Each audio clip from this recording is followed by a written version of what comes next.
From the Green Room Studios at Bates Nursery in Nashville, Tennessee, it's Gardening Inside Out, a podcast with highlights from our Saturday morning live show, answering all your gardening questions, giving you plant advice for any space in your life. Let's start the show. Good day, everyone. Good day. Good day. I'm trying to switch things up. Good day. I appreciate the variation. Thank you. It's Caroline Can, everybody. Hey, it's Austin Lowen. I'm here. Austin Lowen. Tyler Blankenship. Tyler What's up? What's up? Nothing much. It's good to going on see out you there? this week. It's nice out today. It's good to see sunshine. Great point. Oh, man. Last week was horrid. Oh, Yeah, that word. Horrid. It was awful. it was pretty bad. Good. All that rain. We had all that snow. We had all that rain. And now we got a little bit of sunshine today. We had some sun showers this We afternoon. did. We had an odd sun shower. Mm-hmm. It was as bright as could be, and it was just raining on us. It was kind of pretty. It was kind of pretty. It was only like 2 minutes, so I can live with that. Any of y'all God. doing garden projects right now? Yes. What? I sowed some, as it's called by the seed packet, corn salad. Oh, I'm excited. I was going to do that last year, and I never got around to it. Corn And salad. it's yeah. like, it starts with an M. I want to say it's like Marche or something. Mescaline? No. Mm-mm. Huh? Interesting. You're not really supposed to sow corn yet, Tyler. It's corn salad, Austin. it's greens. I It's get lettuce it. greens. Okay. That It's- was a bad joke. It was a great joke. I mean, I'm here for it, but I'm just too serious sometimes. You're too serious. So- Hey, I had a bunch of wildflower seeds that spilled out in my car, and I went ahead and sowed those all around my driveway. Yeah? Yeah. So I don't even know what they are. Maybe someone will pop up in your car. If only. That'd be Car cool. full of flowers. It'd be pretty gross. That'd be a segue to saying that you're going to do a native meadow webinar soon, aren't you? I am. Yeah. Yep. That's right. That's cool. Y'all know one time back in high school, I let a lot of dirt pile up in the bed of my truck and grass grew all in it, and I let it go. You've told me about that before. I got So up and- fancy. I got Wow. up and mowed it with a push mower. Did You you did? really? No. Are you lying to I'm every... so lying. Man, but I you did caught grow us grass. again. This I is the did second grow time grass. today. I grew grass in the Did bed you of the take truck. a nap on top of it? Nah. No? I, grazed it. Was it the entire you ate truck the bed? grass? No. Was it the whole truck bed or just part of it? No, just the part where the dirt collected towards the front of it. Okay. And I was doing some odd end landscaping work, and dirt fell out, and grass grew, baby. Did you pull it out by a clump and throw it at somebody? Because I could see you doing that. Definitely. Probably. You'd be like, eat my grass. Right to the face. Maybe. Maybe. Yeah. But anyway, won't is your tell. lettuce? That Let's was get a back to- long time ago. Okay, That so wasn't when you were in high I'm- school. Long I'm time. curious if, like, today the temperature's in the mid 50s. And the sun's out, will my lettuce start sprouting? Maybe. I think it might. Lettuce in a sprouts raised bed. pretty fast. So I'm just so curious. I poured out quite a bit. I think I covered the entire surface area, and I just sprinkled the little magic lettuce seed all over it. And I'm usually pretty practiced with it all, but I don't care this year. Nah, just so that I stuff just go tight. wild. I'm going wild because I want germination. I don't want like 2 lettuce plants. I know. What do you do with 2 lettuce plants? Well, yeah, I might cull some things as I go along, but then I'm just gonna sprinkle more in like a couple more weeks, maybe 3 weeks. I'll do some more and get some more. Well, you know what's really fun about that, and what's really tasty, is to sow it super tight, and then as they start to get up and a little bit bigger, and they start to touch each other, harvest those little bitty guys, get you a little tender salad, Baby and that's where lettuce. it's at, All baby. right. That is where it's at. That's money. And then you also Packed full of vitamins. Yeah, you also thin out your bed to where you could add more later, or let the other ones get bigger and make heads. You know. That's Now, a is good this idea. in one of your covered beds? Yes. Yeah. It's How'd currently covered with insect netting. I have not used frost cloth yet, except for during the freeze, but I removed that. So I was thinking about adding the frost cloth again if it ever gets cold. Right now, I don't see the need to. It'd get No. too hot under there. Yeah, lettuce really likes it cold, like cold. I've seen lettuce in like 22-degree temperatures like survive, Yeah. which I was amazed by. I didn't think they'd take it that cold. Last year, I visited California, and I went to near Oxnard. I don't know how they say it. Forgive me. I'm a Southern boy, but I can see why they grow so much there because it stays so cool. Like, it was chilly. It is like the optimal place to grow lettuce. Yeah, and Like- they had strawberries as far as you could see growing there too, which I'm sure that's a good place for that as well. But I understand now why so much produce is grown in California. Yeah, and specifically lettuce, there's like my mom randomly worked with a girl that lived in that area that grew like the lettuce for like everything. And it was like something crazy. Like the smallest amount of area produces the largest amount of lettuce across the world. Like it's incredible how well it grows there. I'm all about it. Me It's too. gonna go grow well in Tyler's bed too. But I'm a big fan of Tennessee grown lettuce because Because that's where you are. I know, and I want to get as much of it as I can before it just gets so hot. This year, I am going to try some summer varieties. I'm also going to try the summer purple broccoli, which I want to see how much heat can it stand.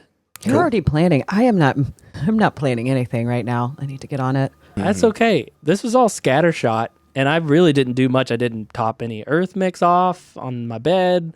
I mean, they were newly established last year anyway, you know. Mm-hmm. I'm just doing it. You're just going wild. I'm just, Bring us some lettuce. Okay. We'll eat lunch together. We'll all eat your corn salad together. I'm excited to try that too. That was a new find for me. We have a lot of seeds right now at the nursery. Yeah. We are pretty well stocked, and that was a botanical interest seed blend. Well, that's So- cool. The only thing I'm really thinking about is I got this one spot in my bed that I really want to convert. I had a bunch of roses that didn't come back from above the rootstock, and they just came back as just wild rambling roses, and they're annoying me. And they're also starting to get a little bit too much shade because of a beautiful Chinese fringe tree that I love. So I'm going to convert that into like my wildflower-ish perennial bed. Okay. It's going to be there. What are you going to put in there? What are you thinking? Are you thinking anything? I'm thinking Rudbeckia? of tons of things. No, not Rudbeckia, but I do want something yellow, I think. I don't have any element of yellow in my beds. You don't have whatsoever. any yellow baptisia? No, you don't. I do. I lied to you. God, you know my bed more than I do. I do have yellow baptisia, which is one of my favorites. Yeah, but that's the only yellow thing. So maybe I'll incorporate a little more What yellow. other yellow would you get? Well, I thought Coreopsis. Coreopsis is cute. Yeah, there's some all right varieties of that. You hate Rudbeckia, although there's some real cool varieties of Rudbeckia. I know you hate it. Man, I'm Can't putting turn them onto it, so. I'm putting them fairly close to like Shasta Daisy and that Verbena, that Bonariensis, that one that gets tall. That one's cool. I've got that in my switchgrass bed. By the way, guess what? Shasta Daisy has not dropped any leaves, not turned to mush. It is totally green and fine. Really? Yes, all 4 of them that I planted. My, well, now I can't think of the name, so forget it. I have Right. another perennial in one of my beds that I was just walking around down there in the snow and I noticed is still up. But sorry, can't remember what it is. It's a Stokes Aster. Yeah, that one's still up. I have that one. That's a real hardy It's still number. up and looking like strong and healthy. Yeah, they like it chilly. Yeah. I'd never grown it before. It's a pretty plant. Honestly, Go that's ahead. one I just forget about because it just comes back. Yeah, I know. It's easy as pie. What was I was just thinking something too, and I forgot it. Oh, the verbena that was up. It would have stayed up too. I just couldn't stand it anymore. It Oh, looked yeah. awful, You got to so cut I cut everything it. out. My My poppies are up. Yeah, Yeah. poppies definitely. I Those are saw pretty. first daffodils yesterday. Mine were popping up through the snow and they had little buds. I know. Yeah. I actually got a picture of it. It's on my plant page. Nice. Give it a follow. Check it out. Yeah. I was Neon thinking Bloom of Co. something. Neon Bloom Co. Yep, that's right. That's my plant page that you could put there. Oh, the Sheffield pink chrysanthemum. You could put that there. Not a bad idea. Mine actually gets partial sun and not like little bit of direct sunlight, and it full show, full bloom. It doesn't bloom as early as it would if it had a lot of sun, but it's that light pink. Oh, I know you're all about that. I love that plant. That would look super cute, and it's like a shrub. I know. Oh my gosh. That's a good I'm going to be point. disappointed if you don't do that. Everybody listening, check out that plant if you don't know what it is. Yeah. It's stunning and gorgeous and will take over in a The good way. Sheffield pink. Mm-hmm. I do think I'm going to limb up my Chinese fringe tree a little bit more light get in there because it kind of needs it. It does. I was thinking about using some sedums out in front. Sedums are great. Yeah. Just a little mixed bag of sedums. That'd be Not a cute. sedum, but while we're always talking about plants. So why would I was about to say while we're on the plant topic, but that rainbow ascot euphorbia that I put in my fall planters survived the December freeze. It doesn't look amazing, but the new growth underneath that are like an inch, 2 inches tall are perfect. The ones up top got a little bit of burn. So I'm going to cut those back. But I'd always wondered about that one. That's a good plant. And it's got yellow in it. It does. Yeah, that's not a bad one. Is that the one that you were going to see if it was hardy enough? Yeah. Cool. And so far, I mean, I would say if it survived our negative temperature drop, it's going to be going to be hardy and stay. And we knew it was hardy. Even Bridget was like, I'd like to see. I don't really know if it stays up through the winter. I know that Cheekwood, it's our Nashville kind of botanical garden here, Cheekwood, and they have a number of euphorbias like that, and they have like a little rock kind of bed area or whatever that's like real drought resistant type rocky plants or whatever. Yeah. And they got a number of that in there. I saw it in bloom one time. It was kind of cool. I can't wait for that. I'm going to put mine in ground this spring. Sweet. See how it does. Can't wait for spring. I can't wait for spring. And I bet y'all can't wait to hear this podcast, because do that's it. why you're listening. So let's get into it. What was the date, Tyler? January 27th. Saturday, January 27th. All right. Take the journey. Go to questions. Yeah, let's go ahead. We have quite a few today. I really enjoyed this one. This one actually came in a few days earlier. It says, I'm concerned that all the gloomy, cloudy, cold weather is going to take a toll on Austin's bright, shiny glow. Looking forward to confirmation Saturday on the show that he's still as glorious as a winter's joy camellia. Oh my God. So I think we can confirm that, especially now that he has his sunglasses on. Wow. He's here. It was a gloomy week, but hey, that gloom don't change me. Nothing can take down Austin's shine. The shine is on. The shine is on. And look, this week's coming up. Sunshine is going to be great next week. Come out and see me. Let's chat. Who are you? Who is this? It's a secret. I'm not going to give away our people fine. that are commenting. Well, thank you for those kind words. We could play a game where you guess, but we don't have time for that because we are going to move on into Crape Myrtles. We got a few questions. Do I top Crape Myrtle, or can I just leave them to flush back out from the ground? Good question. Yes. Yeah, I mean, you can do it either way. I do recommend shortening Crape Myrtles a little bit each year, because if you just leave those sticks up, they don't bloom as good. They don't bloom as tight. So whenever you give them a little top, I'm not saying go super severe or anything, but shortening them a little bit and just taking and keeping those canes that you really want, the productive canes, and then, like I said, shortening them a little bit, you'll get a bushier habit and you'll get a much tighter bloom set for next summer. So yeah, either way, but they will. And if you've got Natchez Crape Myrtle like I've got, and even though they're under very high power lines, now I'm at the stage where we have to cut those every year to keep those out, because the electric company has to keep those lines cleared, and it's if you don't cut them, they will cut them into them. So and we prefer to do it because we do a little better job than they do. I mean, they got a lot to cut, so I'm not ragging on them by any means. Only a little bit. Part of the, but at 25 feet that those power lines up seemed like plenty of space 15 years ago, but Natchez Crape Myrtle can get 30 feet tall. Wow. So that's the issue we're facing, is that we're having to cut them back nearly every year at this point. So it doesn't hurt them if you don't trim them, but if you've got space, height restrictions like I'm having to deal with, it pretty much forces you to. And the great thing about it is they flower on the new year wood, so you will not affect your blooming in an adverse way. And there's probably some dead wood on there anyway. Oh, yeah. Yeah. I want a Natchez Crape Myrtle. Maybe one day this spring I'll get me one. That wood is surprisingly hard, too. It is. And it's so cool looking. Yeah. It is a hard when they get one to mature. Yeah, that's a hard plant to cut. It'll wear your saw out. Has that beautiful cinnamon exfoliating bark on it that really is attractive also. Yeah, I helped my mom prune hers after the freeze, because she had a little bit of dieback up top, and that was fun and tricky. Shout out to Sherry Gant. Good morning. Hey, Cher. Hey, Cher. Hope you're watching. All right, my Crape Myrtle branches have turned black with some white spots. Any idea what this is?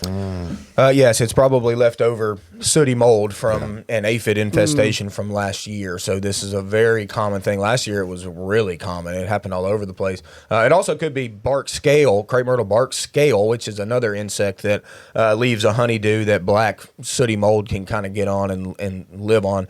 You got to clean it off is really the only way to do it. I mean, if anything you can prune to get rid of, like that you need, if you need to do your pruning over the wintertime with your crepe myrtle, we can get rid of a lot of that by doing that.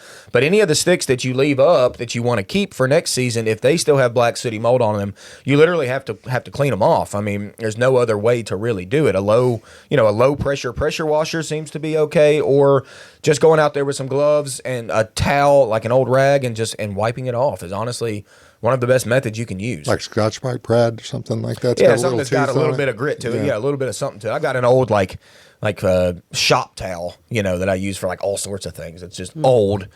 I've been using it for years, and like it's almost like sandpaper. Yeah. And so getting something like that out there is helpful because it's aesthetically displeasing. Yeah, it doesn't sound like a good look. It's not. Black in the plant world's typically not good. Except when they're cool black stems, except when they're goth plants, which I love. Final crepe myrtle question of the morning. What to pair with a pink crepe myrtle? I will actually hop in on this real fast because I have a pink one that I planted this past spring, and I did some purple arrow little blue stem around it. Okay. And the pink blooms with the purple flowers on the grass are really, really cute. Don't they normally have a darker foliage too? Mine does. Yes. Yeah. So Mine's like a light pink kind of lilac-y color. My crepe myrtle is. oh, some containers right around it too with some little color. You're all about containers with stuff. I'm on and the I pots. am too. Yeah. The pots in your landscape. I think too, what to pair with a pink blooming crepe myrtle, if you want something to go with the pink, like with its bloom, is that you need to pick a plant that is blooming at the same time. Okay, so a lot of times, like summer blooming hydrangeas bloom at the same time as crepe myrtles. So if you got a pink crepe myrtle, you throw some white hydrangeas beneath them, ringed up around it. That's a pretty good look too. So if Caroline went with the texture look, the grasses with the crepe myrtle, which is great texture. And like I said, I'm going with something that's blooming at the same time. I like to stagger it a little bit. I also have one little, I can't remember what type of St. John's wort it is, but it's one of like the wine themed ones that we get from Monrovia. There's a lot of different like Merlots and Chardonnay names. And so it has those yellow blooms and then the little berry looking things turn red. So really, really nice. Hey, shout out to Pam. She is watching and she said, look, I've turned my tidy gardener into watching. He's an official Gardening Inside Out viewer. All Shout out to right. Dave Eldridge. He is GIOite. also Yeah. Hey, Pam. Hey, Dave. GIO. Dave, I understand you. I understand you and the way you feel. Austin gets it. Did y'all cut that pine tree yet? Or is it still up? Oh yeah, let us know. Let us know. Did you cut that thing yet? There's been a lot going on though. The snow. Do you True. think they got out there with the chainsaw or dug it up in the snow? He's a tidy gardener, maybe. Well, Pam would be out there digging it up. She wants to keep it. She doesn't want to keep it. Pam, did you get out there in all that snow and ice and dig up that pine? Let us know. I've got my eye on this. But while we wait on your response, let's talk about Rose of Sharon. I want a blue chiffon Rose of Sharon. What are the pros and cons? I am worried about seed pod droppings. Okay. This is a really good question. Pros and cons of blue chiffon. Okay. A pro, first That off. sounded really nice, I know. by It was the a way. great rhyme. I meant to do that. Do it one more time. Pros and cons of rose chiffon. You messed it up. chiffon. All right. I did. Okay, so pro, first off, it's a blue flower, and it actually is blue. Like, it's not purple. We use purple, we use blue loosely around here because we want it to be blue, even though it's a little bit more purple than it is blue. But blue chiffon is actually like a light blue. So that's cool, first off. That's a cool pro. One of the cons I have with blue chiffon, okay, is that for some reason, light blue flowers attract a little insect called thrips. Okay? There's not, just so you know, there's no... you don't just say, like, if there's one thrip, you don't say thrip. They're always thrips. It's always plural. But it's always plural mainly because there's never just one thrips. Okay.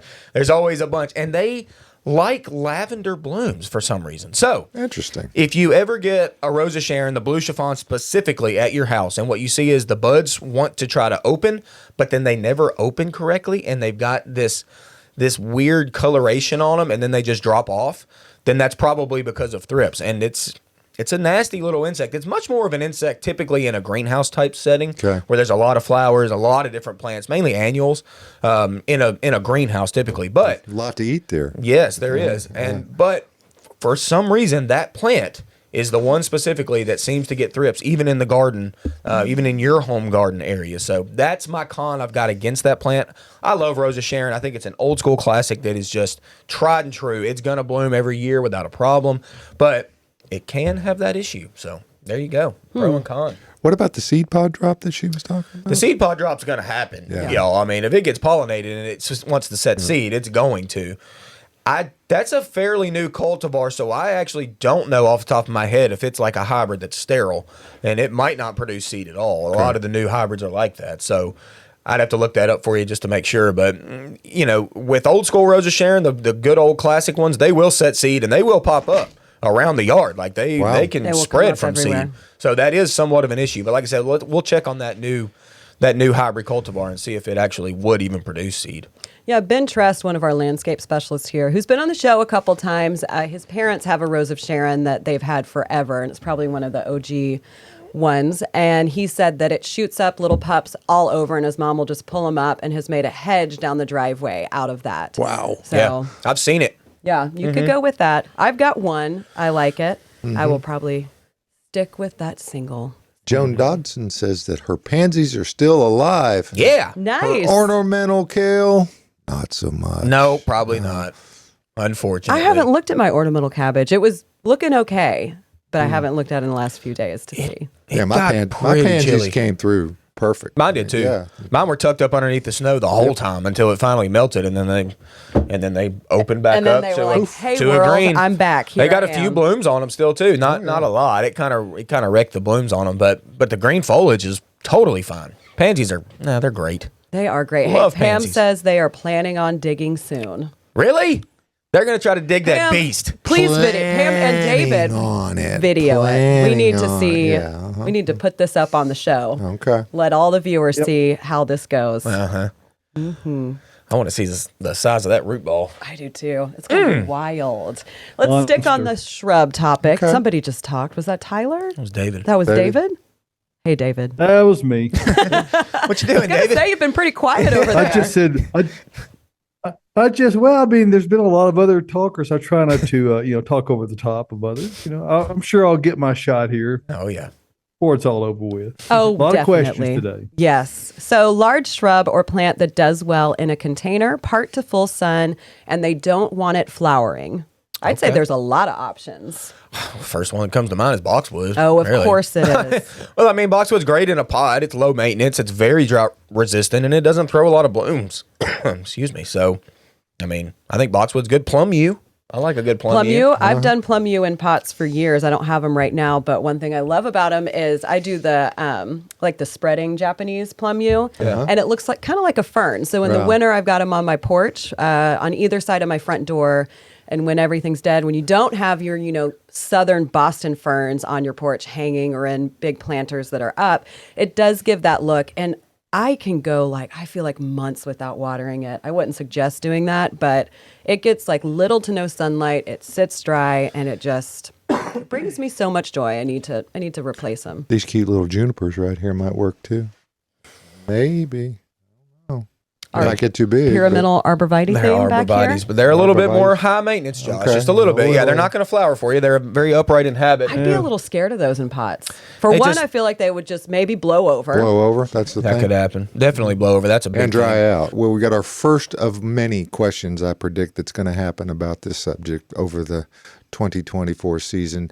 Wendy Grubbs is wondering about, she's been reading about an impending cicada invasion. How, Oh yeah. We were talking about that this the other day. yes, how will The this double impact? brood. Yeah, buddy. How will this impact new trees? And we planted last year other plants, special prep, should we do anything particularly protect everything? Wow. Well, there's This Yeah, I've been through one of these doubles before, and it's I was a little spooky. But Didn't we get one in the early 2000s? the babies Was that were- when that my one girls was? were little. Yeah. I had a corgi that loved to eat them. So I mean, that's Dogs seem to love them. and they are a good source of natural nutrition for wildlife. But they do lay eggs, and that's the damage that occurs as a result. And there's not one thing you can do No. to prevent that. You can.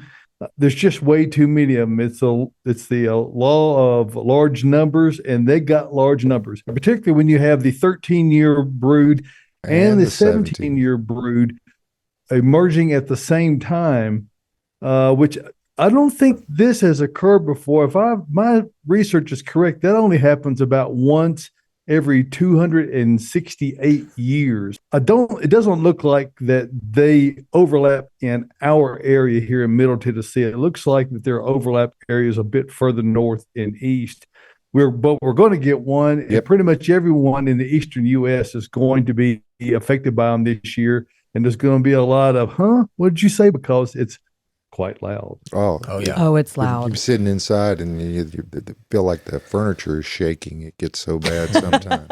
One time when I was in college and I was working at the organic vegetable farm at MTSU, and I was out weed eating during a really bad cicada year, and we had a ton, and I was running that weed eater, and those cicadas came to me, and I looked like a cicada man. I was from head to toe. I was just running that weed eater, shaking, and they love that noise and that vibration, and they came to me, and it was like a movie. I was at the end of it, I turned the weed eater off, and I just shook them all off, and they all flew away. But it was wild. But David, they just pierce the bark of some of these trees, and that's where they don't really eat the tree, right? They just lay it. They just lay eggs underneath the surface with their ovipositor. They're able to inject their eggs under the bark, and what will happen is you'll see a swelling that will occur under the bark that will be as these eggs grow and mature, and then they'll emerge. Now, what it can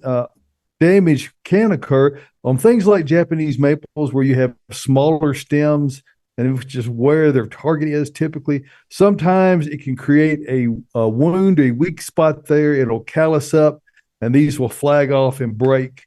It may disfigure the look of it somewhat, but it will not kill the tree. It's just one of those things that we have to endure every 13 or 17 years or some multiple thereof.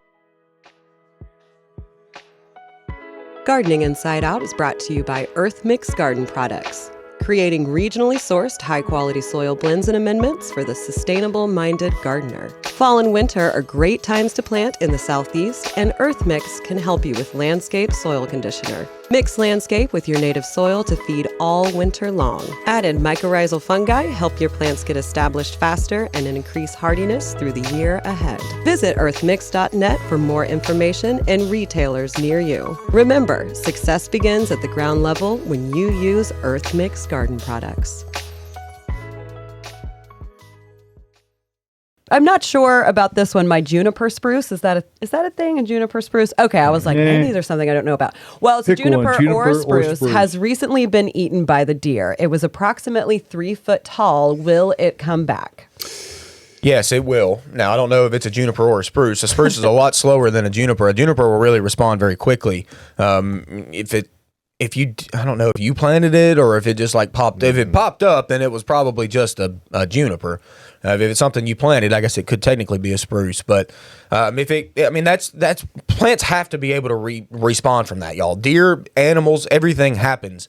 So if it does get topped or if it gets a chunk missing out of it, come spring, you're going to see a reflush out of that. I mean, plants, if they get cut, they don't just die. I mean, nature would not work if that was the case. So, just stick it out. It's going to look rough until spring, though, okay? Don't expect a flush anytime soon.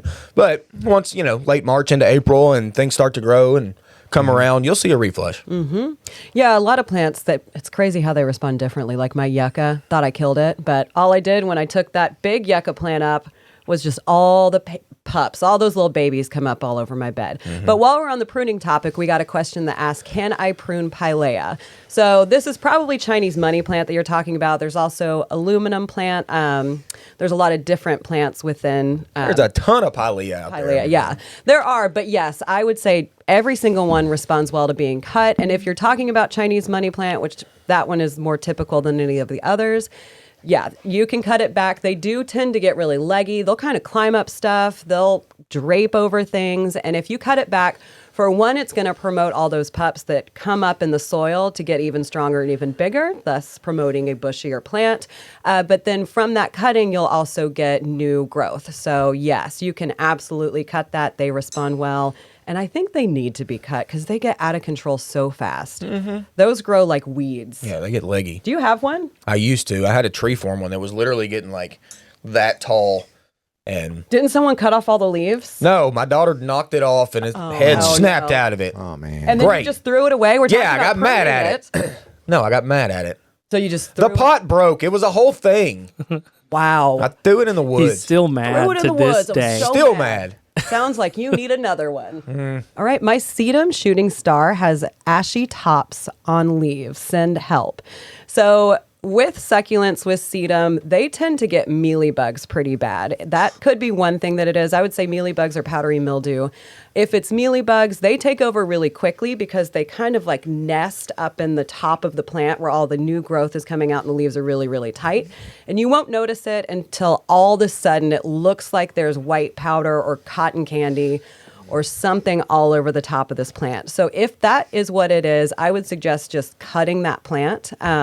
You can try to treat it, but those bugs get into the crevices and it gets really, really hard. If you do want to treat it instead of cutting it, I would recommend diluted rubbing alcohol. Neem oil tends to kind of stain Sticky. the leaves in a way. If you get the neem oil on and it's too thick and then it gets hot or it gets sun, you'll get spots on your leaves. And sometimes it'll kill off some of the leaves. And it's just really just specific to succulents that'll happen. So rubbing alcohol on a Q-tip really handles it, but just cutting it back. Just cut it back, throw out that top cutting, and then you can spot treat the stem of the plant to see if, see if there's any other mealybugs down at the base. You said dilute. Dilute it. You can yeah. do it straight, but I suggest diluting it like at least 3 parts water, 1 part rubbing alcohol. Or again, it could be powdery mildew. They can get that as well. Same thing, just top it. That's pretty easy to take care of. Yeah, you just if it's sedum and it's looking rough this time of year, that's totally normal, y'all. Like Caroline said, just cut it to the dirt. It's going to regrow in the spring, and it's going to look way better anyway. It's going to like you because of that. It will. Listen, cutting on plants is real fun. You learn so much and how they grow and what they do and how long they take to grow. Passionate about cutting things. Mm-hmm. You Yep. got to. It's part of it. Yes, it is. Okay, let's switch to some edible plants. Fruit or nut trees that like a wet area. Are there any? Fruit or nut? I wouldn't say any nut trees, really. I wouldn't think. Got to be a tree too, wet area. right? Yeah. Gosh. We should put like a Cranberries. little song. Yeah, I Oh. literally thought cranberries too, David. Cranberries don't really like to live this far south, I don't think. I've never even seen a No. cranberry plants here. That's a tricky one. I don't know of a time. I mean, David, do you think a fig might work? Maybe. I don't know. Ficus kind of. It's possible. Yeah. They're very rapid growers, and if you're having enough sun, even if it is a little on the damp side, it probably can handle it. And what they will do, much like a willow tree, if they are able to survive, which they likely would, they're going to dry the ground out because they suck so much moisture out of the ground. So figs are growing machines, and I would say that wouldn't be a bad choice. They as do far love as water. Something that, yeah. Yeah, I mean, trying for peaches or pears or apples or things like that. Like we suffer from so many fungal pathogens anyway, even without a wet spot. You throw in that wet spot and you just increase that probability of seeing issues. So On YouTube, Jane Ann Gibbs has got bananas, ? Oh, certainly bananas will live in a wet spot. They just don't produce bananas around here unless you build a greenhouse around them. Which, yeah, I mean, I don't know if you want to do that or not. But yeah, bananas certainly they live almost in water. Right. In water, Thanks, right? Jane. Talking about blueberries They now. almost are water. Yeah. That's true. true. Yeah. Yeah, they are like made of water. My blueberries look sad and they have been in the ground for 2 years. How do I make them happy? How do Well- we have happy blueberries, y'all? Soil Happy test, blueberries, first thing. yeah, your soil, they need a very acidic soil, like literally down into that 5 to 5.5 range of where their pH wants to be. If you can try to get that right, you will probably see much better blueberries next year. So, like Josh said, get your soil tested. The Ellington Ag Center will test your soil for you. Get a couple samples that are close to your plant, and then send them in to them, and they will, look at it under a scope and tell you what the pH is, tell you the, percent nitrogen and all that good stuff. And then you can go about, fixing that, because blueberries certainly do want an acidic soil. So let's get that checked out, and that'll probably tell you. Yeah, and pH meters are very inexpensive. Right. So, for $10 or $12, you can figure it out on your own and monitor it. The one thing about adjusting soil pH, Josh, as you well know, is that it doesn't happen instantaneously, depending on what form of sulfur that you use to be able to reduce that pH. So depending on what that is will affect not just how quickly that will occur, but also how long the effects will last. Right. Mm-hmm. Hey, we got a couple questions and comments about Earth Mix and Proganics I. Jacqueline said, I picked up 3 houseplants in my bag of Proganics I last week. I typically wait a few weeks before repotting. Is this a good practice or does it matter? It's a fantastic practice. I do suggest that to our customers when they come in, especially with the larger plants. It's great to bring them home, let them acclimate to their new environment, and then repot them instead of doing it all at one time where it's going to shock the plant a little bit and make it, stress out a little bit more. So Jacqueline, you are doing it right.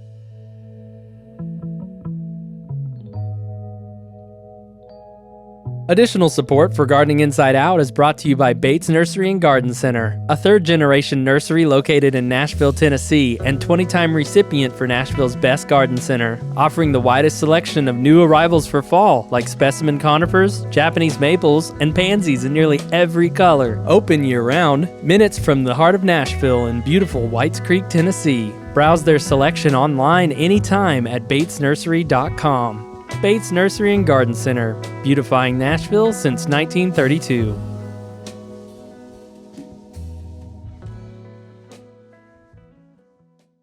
We got a comment from Castle Rock Honey Co. on our YouTube page wrapping it back around to fruit trees that can take it wet. They say pawpaw fruit trees love water in damp areas. Hey, That's good idea. very true. Yeah. Thank you for that input. I did do not even think remember about a pawpaw. When I was a kid, my mom and I would go searching for pawpaws in the woods around the Strike Creek that they had on their property in Liberty, Tennessee. Hey, I don't know if we ever found one. Hey, Castle Rock Honey, let us know where you are. Go ahead and see where you are in the world. Yeah, let us know where you're at. Okay. Okay. Pawpaw. I got one over here from Patrick Hale. He says, we've planted 250 saplings with 800 to go. We plan to use potassium for root growth. Is it too early to apply or wait until spring? They're bur oak, white oak, river birch, redbud, and hazelnut. Wow. That's a tree farm, Good man. for you. That is. Yeah. That is a lot of trees. They were all planted last month, he follows. Last month. It's getting to the point now where, getting some fertilizer dropped is not a horrible idea. I mean, it's still January. I'm more in that like mid-February into like kind of March time to drop that down. But as long as you can keep that fertilizer where it's going to stay, then it's a fine time to drop it. Once temperatures warm up, that's when that fertilizer will really get activated and those plants will use it. But you're using pretty much all natives kind of around here. So really what we've got soil-wise is pretty good for those trees. So I'm just glad you're planting 1,000 trees or whatever that was. Great. 1,050. Yeah. Yeah. So That's crazy. That's amazing. Good for you. Yeah, great for you. All right, need advice on best plum and edible cherry tree for Middle Tennessee. Same one the birds like. We talked Edible. about that last week, I think, a little bit. Plums are pretty good around here. Don't get me wrong. Plums are pretty good. Plums That- do better than peaches. I mean, they can, In my opinion. They certainly do better than cherries. All right, we've talked about this before. Cherries, y'all, we are not, the mid-state is not a place to really try to grow cherries all that much. We sell them, and you can try them. And I talked to a man from Springfield one time who had a pretty good cherry crop, like 1 year. He didn't get them consistently. He talked about it. He was, Right. it's really got to get pretty cold over the wintertime here for them to produce good fruit. And then, like David said, you got to get to them before the birds do, which can be done with, some netting or whatever whenever they're in fruit. But go with plums if you want a more consistent producer rather than cherries. Or pears. Or pears. Pears are good for Middle Tennessee. Yeah. All right. Can we grow eucalyptus as a perennial here? No. Not really, although I have heard about a couple people close to East Nashville that have kept eucalyptus alive in ground for a couple years, but then eventually they'll die back. There are more hardy varieties. There's one called cider something. Cider drink. No, it's not. It might be like cider burn. I can't quite remember. And they do say it goes down to zone 7. But again, that's pretty iffy. I would say the last couple winters we had, it probably would have taken That's why it out. we don't have any koalas around here. Right. Just- If only. I mean, I think another big problem too, like the cold may not necessarily be all that of an issue, but the wet, like we talked about with lavender, rosemary, those things that just do not like wet feet over our wintertime, that's usually the rough thing because, eucalyptus is like a weedy, shrubby feller out in Australia, where it's really dry and arid. What you saying, mate? Yeah. Okay. Not here. Good, Josh. But, if you're like a lot of things will surprise you. They will look rough over the wintertime, okay? You can clear cut that to the ground and watch things regrow from the roots. And that can certainly happen with eucalyptus. It's just not consistent. So. I love eucalyptus. I've got some in pots. They're obviously dead, but they still look pretty great right now. They looked cute with the snow on them.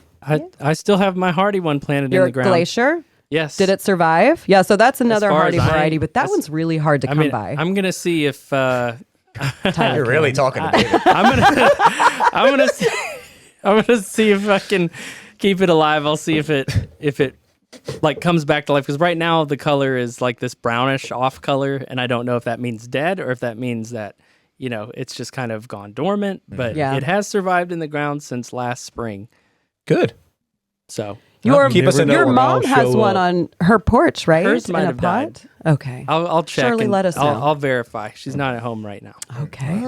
I love eucalyptus. I grow it every year. I cut it back. I bring it in from the winter in vases, and then I let it dry out. I mean, even if it doesn't survive here through the winter, it just brings you so much joy and beauty throughout those cold weather. Exactly. months. Really, really good for a mixed container. Yep. All right, let's talk about privacy now. Is trumpet vine good for privacy? I mean, during the growing season, I guess. That one goes drops its leaves in the winter. Yeah, that one drops dormant. I mean, There's one that looks like trumpet vine, and I feel like people get it confused a lot. Crossvine. And it has the same type. It's not as orange, or at least the one I have isn't as orange, but mine holds its leaves through the winter. I actually have it on my porch on a trellis for some privacy right by a swing. And I absolutely love it. In the spring, it looks like a cascade of like burnt orange flowers just spilling everywhere. So that's an option. And it's a native, which, I think they both are, but crossvine definitely is. And aggressive native. Yes, An they aggressive to native vine. as far as growing. I mean, are you talking about trumpet vine is aggressive or? Trumpet vine is aggressive. Yeah. Compared to crossvine. Yeah, crossvine doesn't shoot off runners, or at least I've never had that Climb problem. trees. It grows really fast, but it's very easy to control. You can cut it back; it'll come back from the ground, but it won't just spread all over. So that's a good option. Better for privacy, especially throughout the entire year. Oh, it's one of my favorites. Also, Ben Trest, another shout out. He's the one that got me into it. He had a full wall of it at his old house. I'm like, let's talk about grass, guys. We got to bring it up every week. Any tips for keeping Bermuda grass at bay in flower beds? Full on assaults. yeah. And even It's still. impossible. Physical. You can only hope to contain it. You can't eliminate it. It's very hard to 100% eliminate. Yep. I've never been able to. It grows under everything. Yeah. Under concrete walls. It goes under and comes up.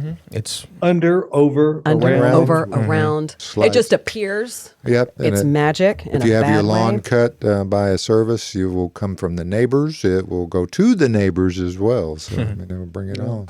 yeah. I wish I had a better answer. I just don't. Yeah, chemical barriers, but the only thing that's ever even come close to working for me, and that's in combination with the good string trimmer skills. Yeah. Yeah. You run the vertical. And stay after it. Yes. Yeah. Stay after it. That's the biggest key.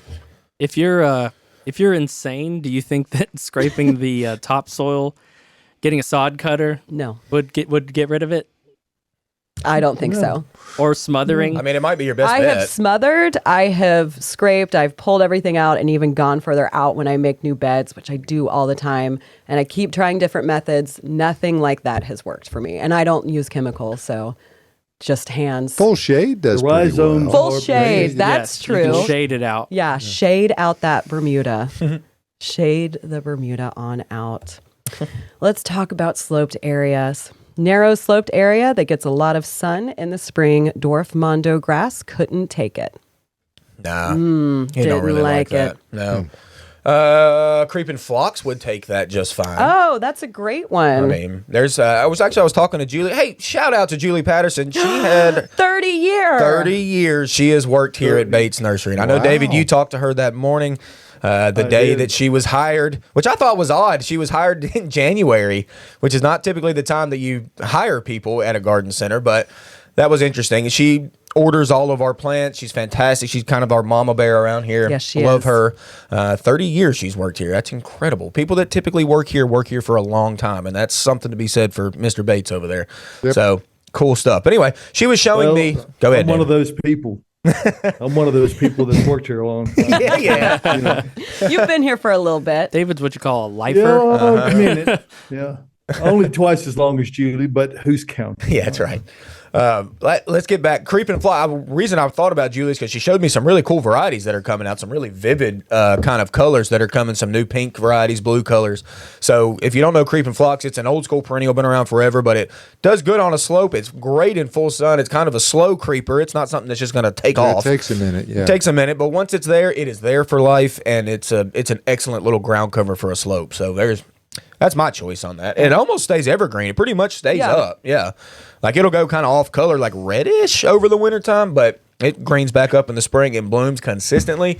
No problem with it blooming. It's coming back every year. So try that. Plus they're cheap. You can put them in real cheap. So do that. David, you're so quiet over there still. We haven't Well, heard much of you. I feel like I'm talking over the top of others. We've got a lot of loquacious individuals on our cast here, so It's easy for you to say. I try to jump in where I can, and there hasn't been a lot of opportunities today. I think everyone has missed being in the green room last week. Yeah. And I did. trying to make up for lost time. Yeah, I liked the Zoom broadcast, but it just wasn't the same. Well, maybe you could talk a little bit about lilacs. I don't know. What varieties of common or French lilac does best in our area? All right. I have one lilac. It does okay. That's the thing. They do okay here, and that's whether you're talking common or French. Really, the French lilacs come from common lilacs. It's just French hybridizers made some new ones or whatever. And there's new ones. There's one, what is it? Bloomerang? No, that's something else. Bloomerang Yeah, is cool. Is that a lilac?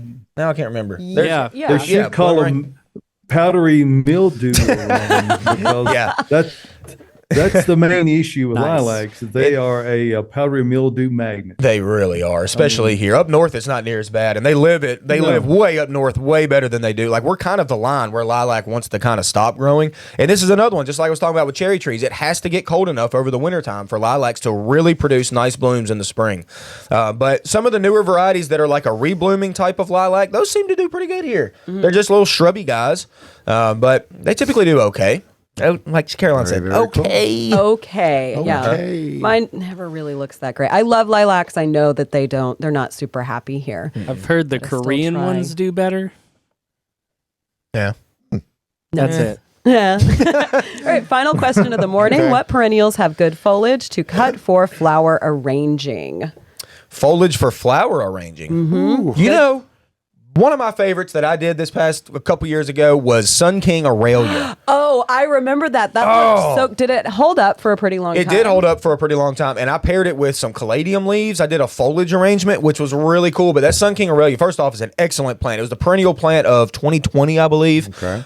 It's a shade-loving plant that gets golden, and I mean golden, and it's a growing champ. Gets big quickly, very large. Give it space, but for that shady area, it really brightens it up, and it's got excellent foliage for cut arrangements. What about pussy willow? Yeah, that one does that's great, really and that good. Especially one will this root time and of year. last for a really long time. I mean, there's a lot out there. I noticed one yesterday, actually, at a little Really? cutting garden up the road on Old Hickory. A lady Yeah. that shops with us, hers was blooming, or it was showing it's white. Oh, I bet mine is, but mine's on the bottom of a slope. I got to walk all the way down that hill to see it. I got nothing else to do today. yeah. That's true. have Yeah, to when I walk. get home. But then I have to walk back up it. If I go down, you have to walk back up. What about ferns, y'all?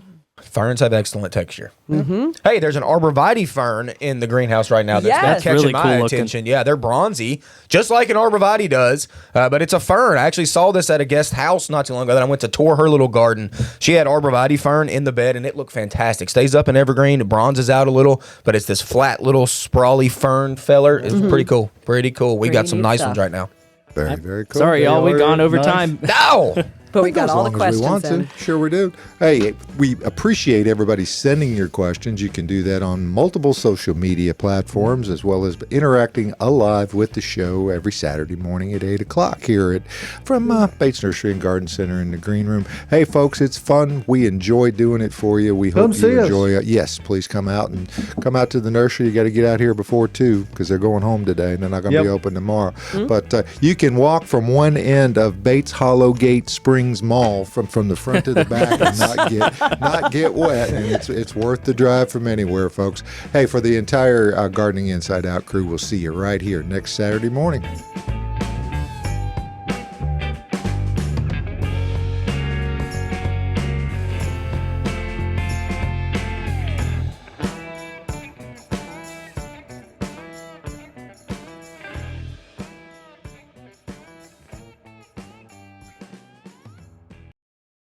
Thank you for tuning into the Gardening Inside Out podcast. If you're looking for more information or more from your hosts, don't forget that we have a live Saturday morning broadcast, 8 a.m. Central Time on YouTube and Facebook. You can also follow us on our Instagram channel. That's @Gardening Inside Out for more posts, reels, and in-depth dives to topics and things we've discussed on the show. If our content resonates with you, consider giving us a follow, like, and subscription on all of our social media pages. See you next time.